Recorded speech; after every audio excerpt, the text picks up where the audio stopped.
on va commencer cette session sous forme des associations de l'association d'enseignement de la sémiologie psychiatrique.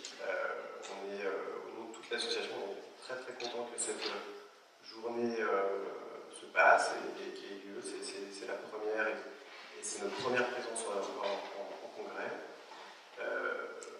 On était loin d'imaginer que ce projet d'enseignement de la sémiologie et de diffusion des connaissances de la sémiologie marche aussi bien.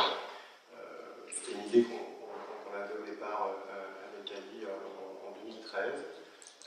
On se rend donc compte finalement qu'à l'hôpital, les externes qui nous arrivaient en stage étaient absolument perdus au cours de leur premier pas, parce que peut-être que l'entretien était quelque chose d'un peu moins systématisé, d'un petit peu moins clair. Par exemple, lorsqu'ils arrivent en neurologie, c'est l'examen neurologique systématique, et on sait qu'ils n'étaient pas trop perdus, c'était appris dans les livres. Nos externes ne savaient pas trop comment interroger les patients, etc.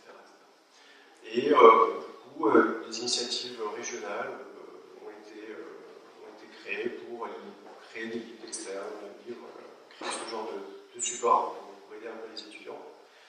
Mais jusqu'à ce jour, il n'y avait pas vraiment de choses nationales qui avaient été créées en psychiatrie en France. Il y avait des initiatives un petit peu partout, mais il n'y avait rien qui permettait un peu de centraliser tout ça et de créer des supports un peu nationaux et de penser un petit peu partout, et donc du coup adopté par tous. C'était un peu l'objectif de la création de cette association, qui était une création d'amis un petit peu sur la France entière. Et puis les rangs se sont gonflés avec les apports de chacun, les motivations de chacun et ce que chacun avait pu produire au niveau régional. À ce titre-là, il y avait aussi un manque au niveau de référentiel d'enseignement pour l'internat. Il en existait dans toutes les matières. Toutes les matières avaient leur collège national qui servait de base et qui était reconnu comme étant la source pour préparer l'internat. En psychiatrie, on ne disposait pas encore de ça.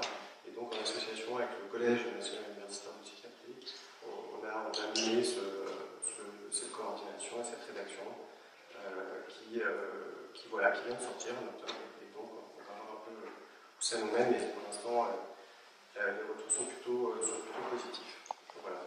Et très vite, on s'est aperçu aussi qu'il y avait un besoin, en tout cas une envie de se réunir, de se voir en vrai, pas seulement sur un support internet, et d'échanger, de débattre, de discuter des points de sémiologie moderne, qui est le cœur de notre métier évidemment, qui peut-être ne sont pas forcément évidents.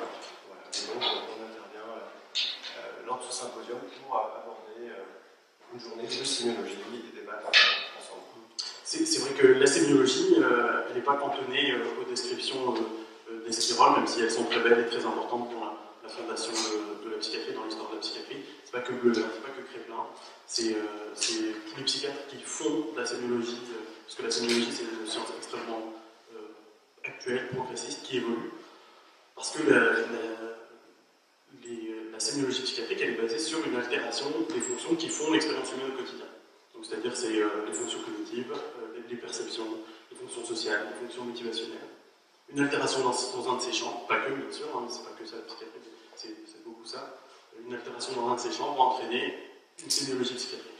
Et donc comme c'est des fonctions cognitives, sociales, de perception, etc., il n'est pas étonnant que la sémiologie progresse au fur et à mesure des connaissances, au fur et à mesure de la société, et un aspect social, par exemple le vieillissement, etc.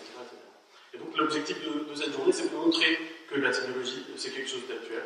Il faut se servir de ce qui a été fait avant, bien sûr, mais c'est aussi quelque chose d'actuel, et que c'est quelque chose de très divers qui est le cœur de notre métier.